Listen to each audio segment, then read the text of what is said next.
Welcome to Behind the Cusp, a podcast diving deep into the layers of self-growth, inner work, and transformation.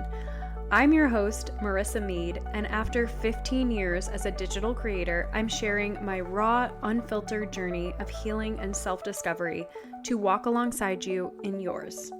Together, we'll dive deep into the conversations that matter most, uncovering what it means to truly evolve from the inside out. This is where you elevate into transformation. So take a breath, settle in, and let's begin.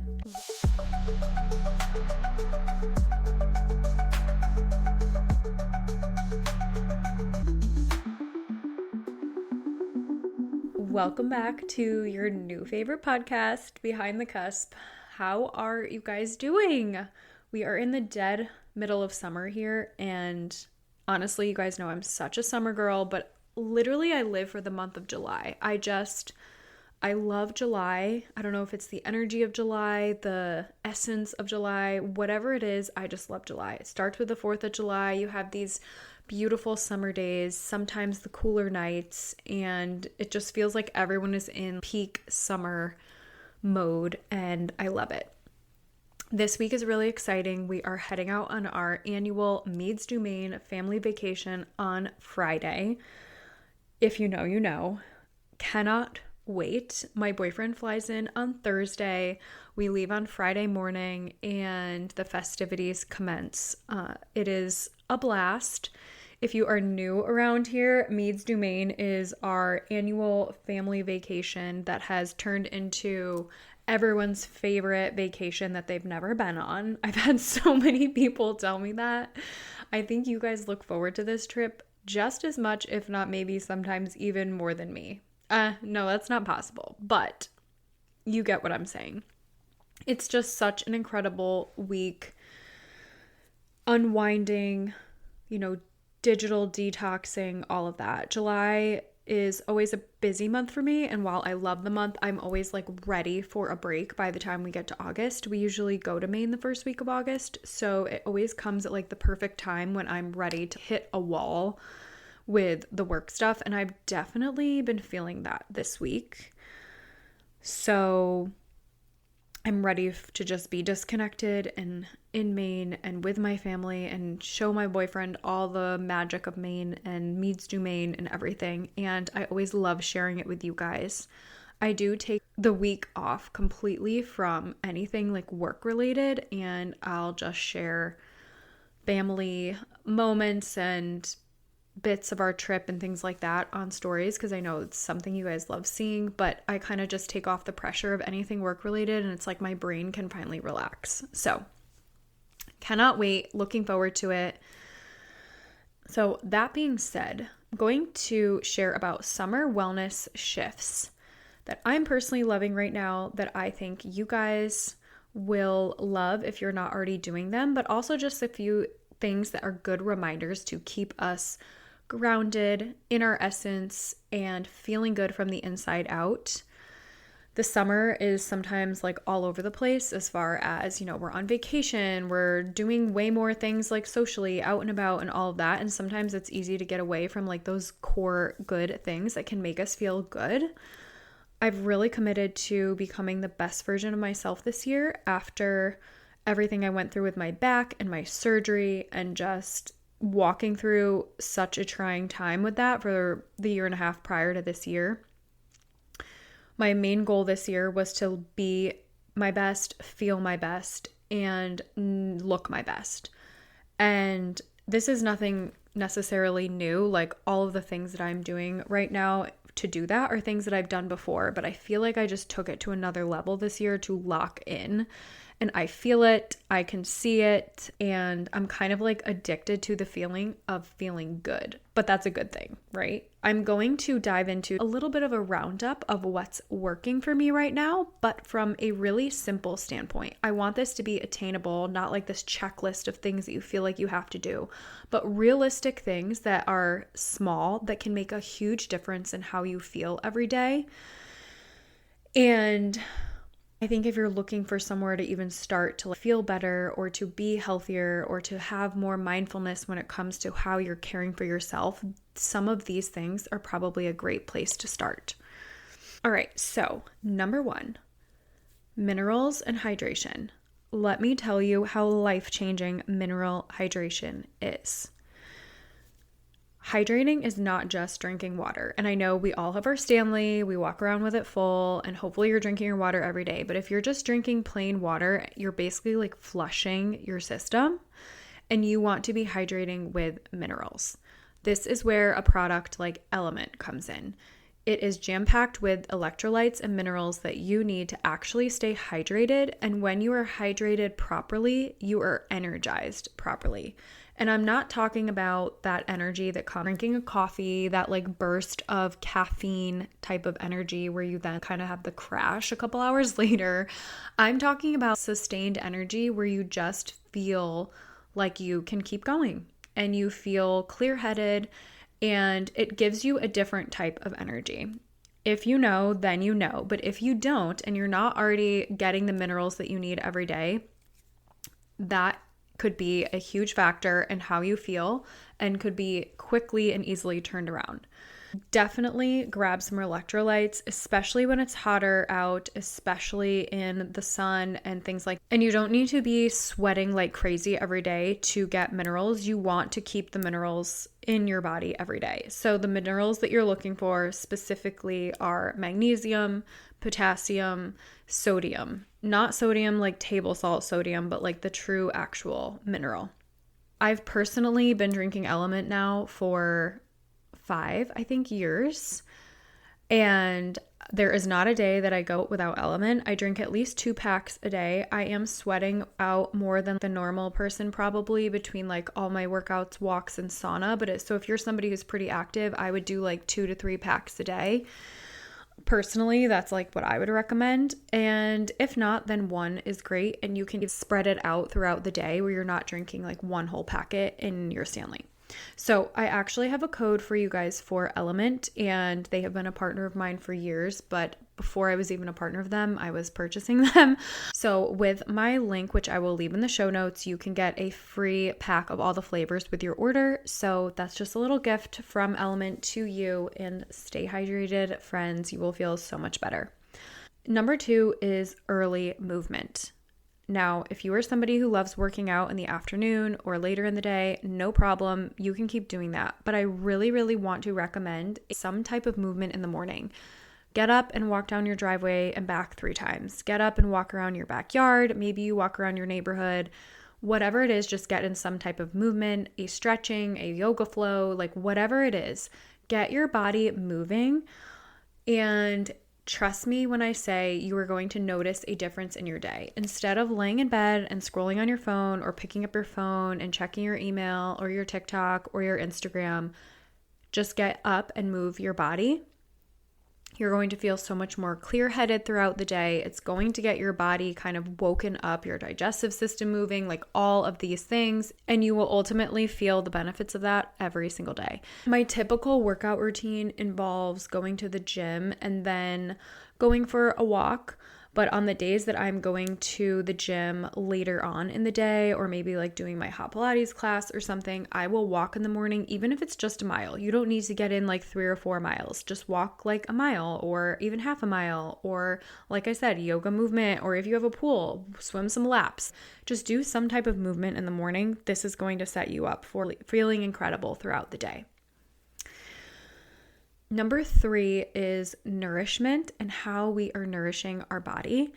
I recently put up a reel the other day the audio was something like, isn't it crazy how our society considers eating whole real foods dieting because we've gotten so far away from eating real whole foods? And it's like, no, that's just how we should be eating, but we are surrounded by fast food and packaged food and processed food and all of that. That's kind of become the norm in our country, sadly.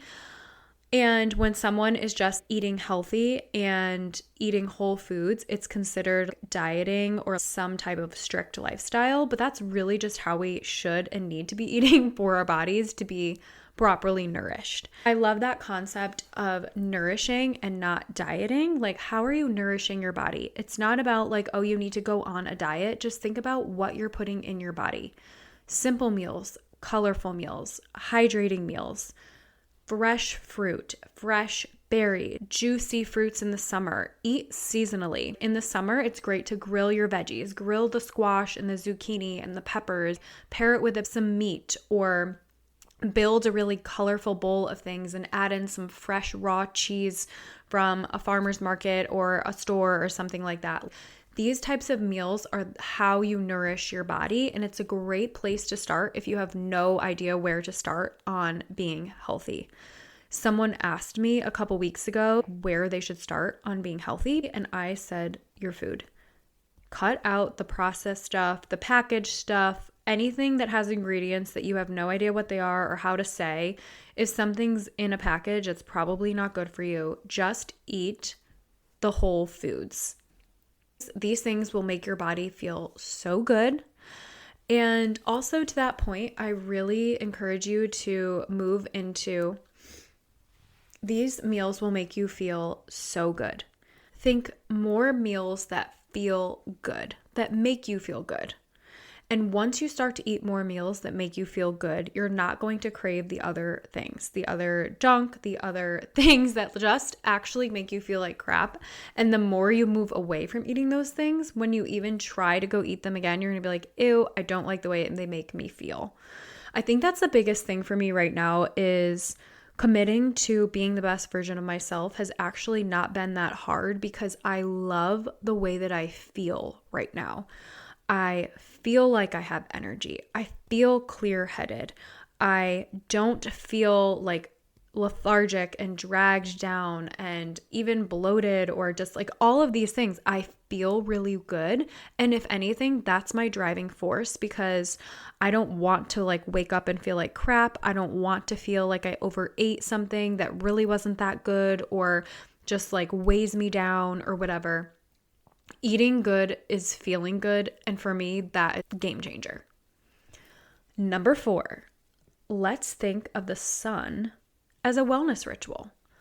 So I shared a reel, I don't know, a couple months ago, and in it was like propaganda I'm not falling for, and it's kind of like was this trend, and I listed out a bunch of things, and one of the things I put on there was something to do with SPF.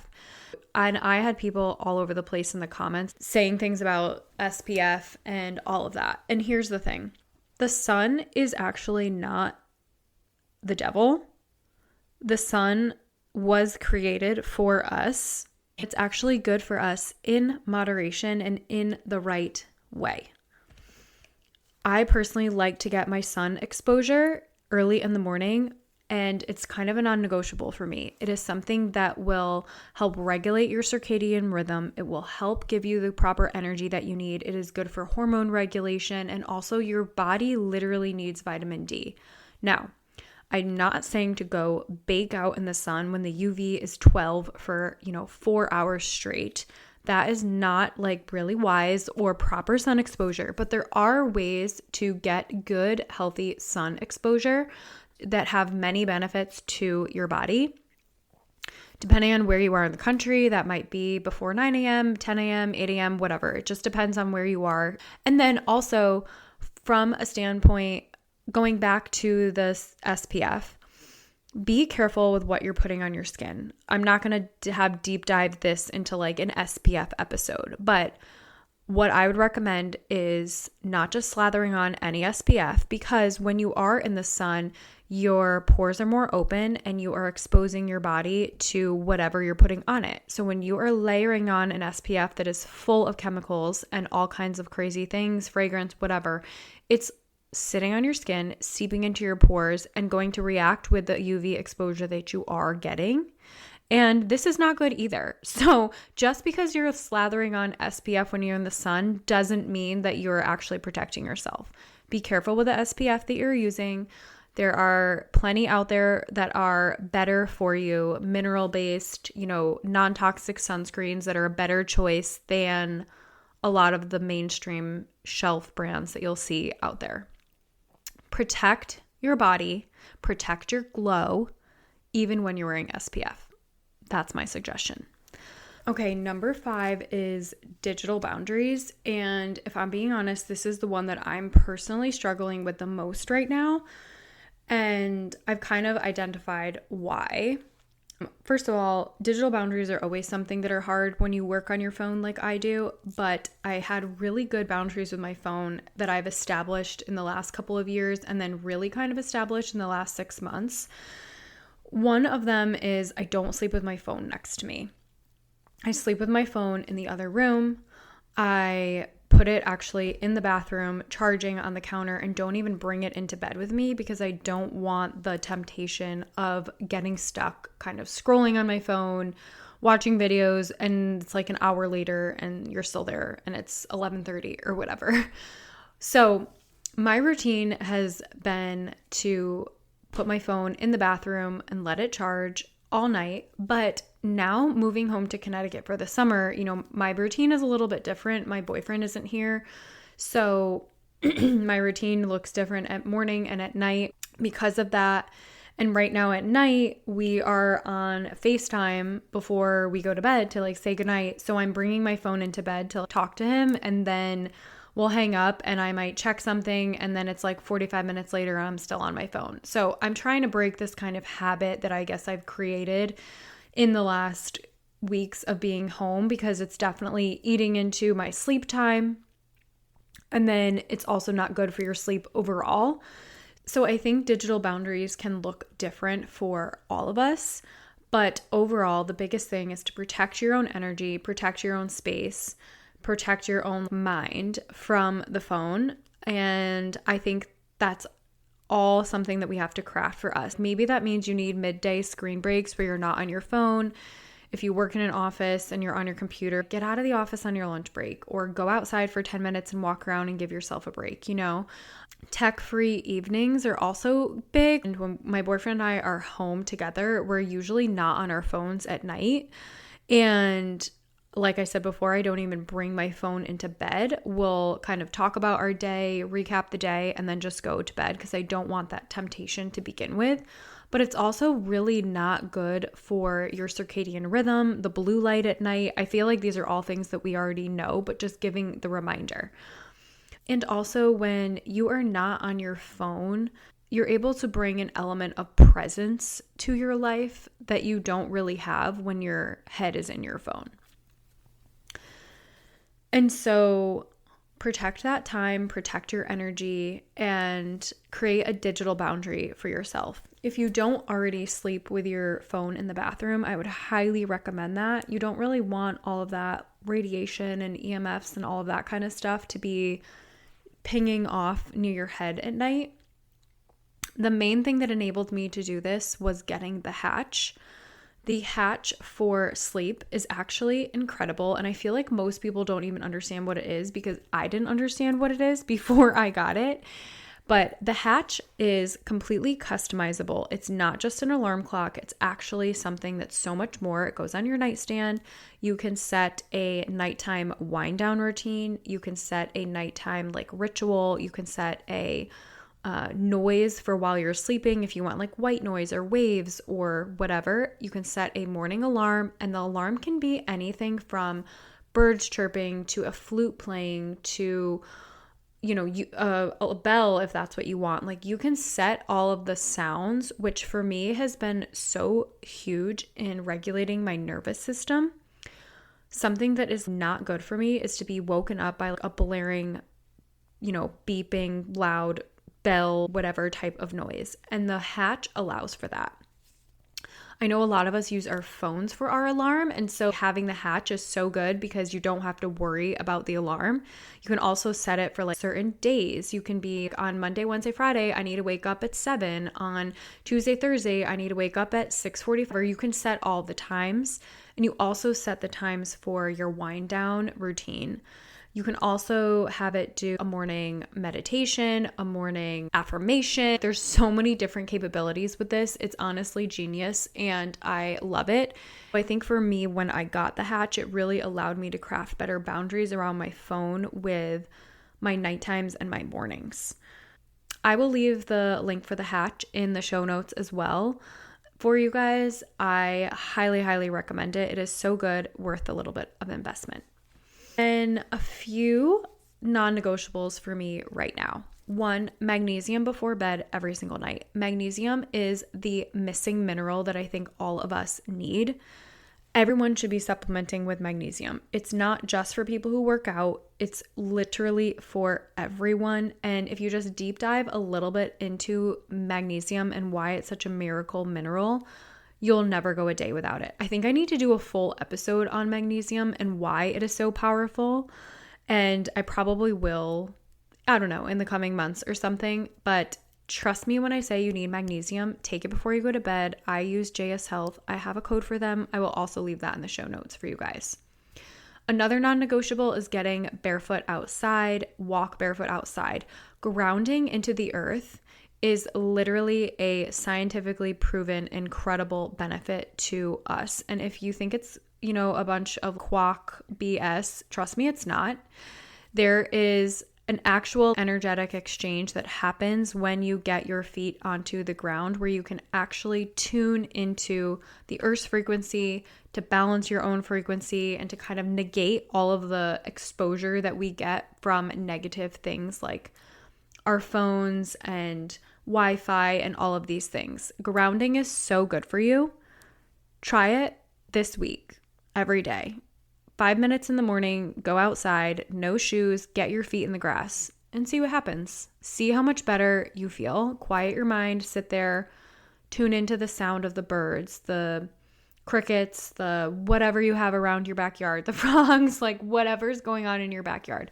Tune into those little noises, get yourself onto the earth and ground. The barefoot walk is unmatched. Another non-negotiable for me, something that I started recently, lymphatic brushing, dry brushing, some type of movement to kind of like get the fascia and the lymph in my body moving. It's something that I am definitely a lot more interested in right now that I'm trying to learn about. It's a newer, I guess, wellness practice for me, but it's becoming non-negotiable because I see how beneficial it is. I actually use this little tool from the Skinny Confidential. I love all of Lauren's products with the Skinny Confidential. They are so targeted and well thought out in how they're created. She's done an incredible job with the line. You guys know I love the mouth tape. I have the mint roller. I have the facial massage, like ball roller thing. And I use the eyebrow peptide. I love all of the Skinny Confidential products, but the one that I've been using more recently is kind of this like sculptor thing, but I use it after my showers when I have my lotion on and I am pushing it down on my like legs. It is their Spoon body sculpting tool and it kind of has two sides. One that's they call, I guess, a muscle scraper and the other one is a body sculptor. For me, this is incredible for kind of promoting blood flow and circulation. I feel like it's helping get rid of the built up fascia, stagnant, even cellulite on my legs. You guys, I've been doing this on my legs, my butt, even my arms for the last month or two after I get out of the shower, my everything shower. I put all my lotion on and everything, and then I start using the Body Spoon tool.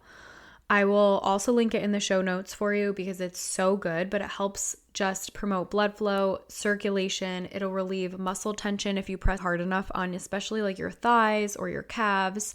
And it's something that you can use on yourself. And I just love it. I think we are definitely going to see a bigger shift towards understanding more about the lymph and the fascia coming up. That's like the next wave of wellness. You heard it here first. The next wave of things that we're going to see in wellness, like understanding those aspects of our body and how they're contributing to toxins and inflammation and all of that.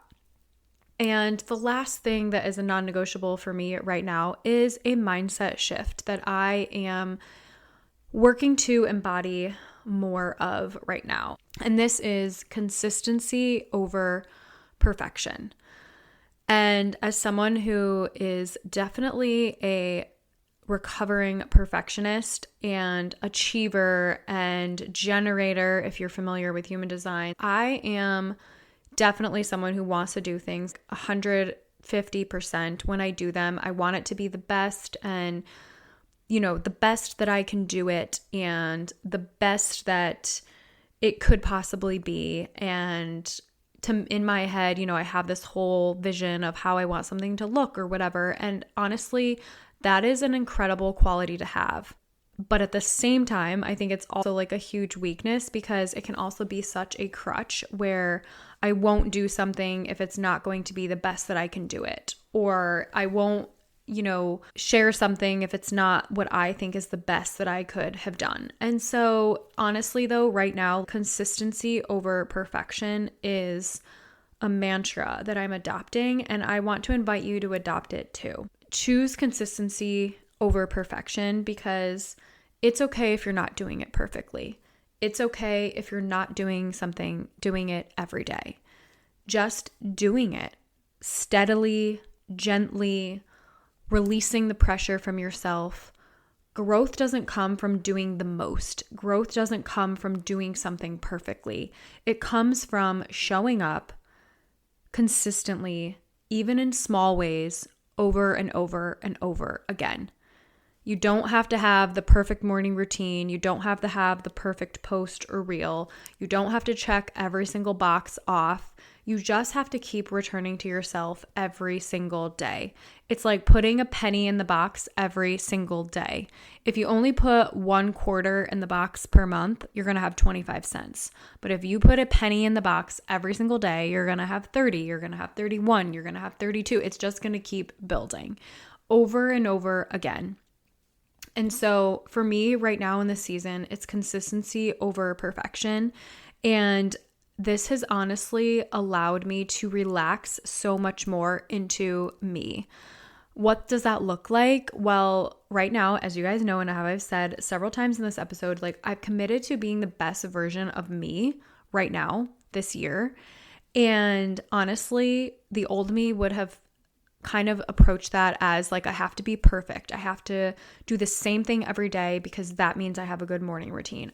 I have to work out for at least an hour because that's how much movement I should get in or whatever. It's not about how much you're doing. It's not about doing it perfectly. It's just about showing up a little bit every single day. So I nourish my body in a consistent way. Do I still enjoy myself and go out and have a splurge meal or eat the French fries or order the martini? Yes. But I'm consistent with the things that I know are going to nourish me, and I'm not like derailing all the time. But I'm consistent with the things that I know are nourishing me. And when I do go out and have the martini and the pasta and the fries, I'm not feeling like I have to beat myself up over that because overall, 90% of the time, I'm nourishing my body and I feel so good. Another thing is I move my body in a way that feels good. I really move intuitively with my workout routine. I'm not rigid with it. I don't feel like I have to follow every single day the same exact thing. I am doing a training program right now with Sydney Adams and love her so much. Sydney has been such a huge part of my commitment to myself this year. The program that we've crafted has been so tailored towards me, and I love that. And with that, I choose to move in a way that feels good for me. On Monday, I usually am doing my leg day, but if Tuesday I wake up and I'm like, I don't want to do arms today, I'm going to do my hot Pilates and my walk, and I'll do arms on Wednesday. I move in the fluidity of how I'm feeling. Now, on the flip side of that, I also don't allow my emotions to just kind of take over and never do anything either, because that's also not what I'm saying. But I move in a way that feels good and kind of reflects what I need. Last week, I knew that my walks were like what I really needed to do last week. So there was 3 days that I walked and 1 day that I went to the gym, and that was the 4 times I moved that week, and that was great. It's the repetition, not the rigidity of a schedule and doing, that builds trust and transformation. Repetition builds trust and transformation for yourself and in your growth process. Progress isn't loud. It's not something that is like, oh, one day you wake up and you're changing 87 things and suddenly you're this whole new person. It's layered. You'd make one small change. The next week you build on it with another. The next week you add in something else from a different, category or of life or whatever. Progress isn't going to be loud. It's not all the things. It's layered.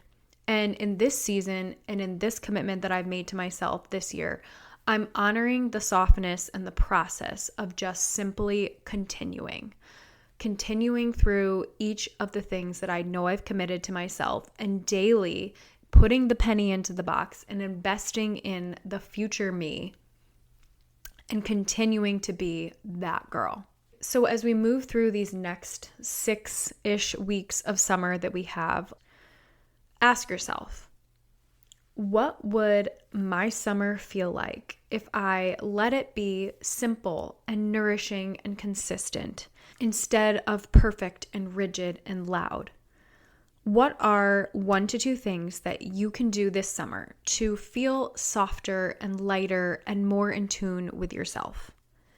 You don't have to do it all. You don't have to look at the list of all the things that you want to do or have or be and do everything at once. You just have to do what feels aligned again and again and again, and move in love, both for yourself and for the process.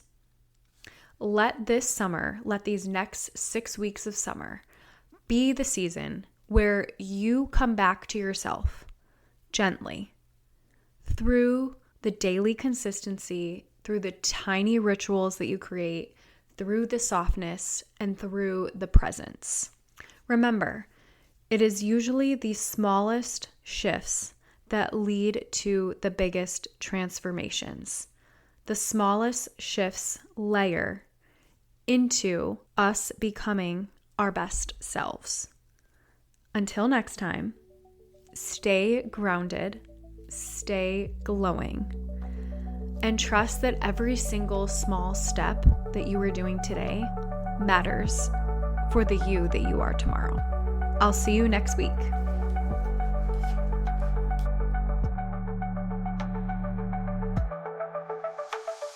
Thank you for tuning into this episode of Behind the Cusp. If you love this episode, I'd so appreciate it if you'd rate, review, or share it with someone else who's also on their path of self-growth. These all go such a long way in supporting the show. Be sure to hit subscribe so you never miss an episode. You can find me over on Instagram @StyleCusp and follow the show Behind the Cusp. And as always, keep tuning inward. True transformation begins from the inside out.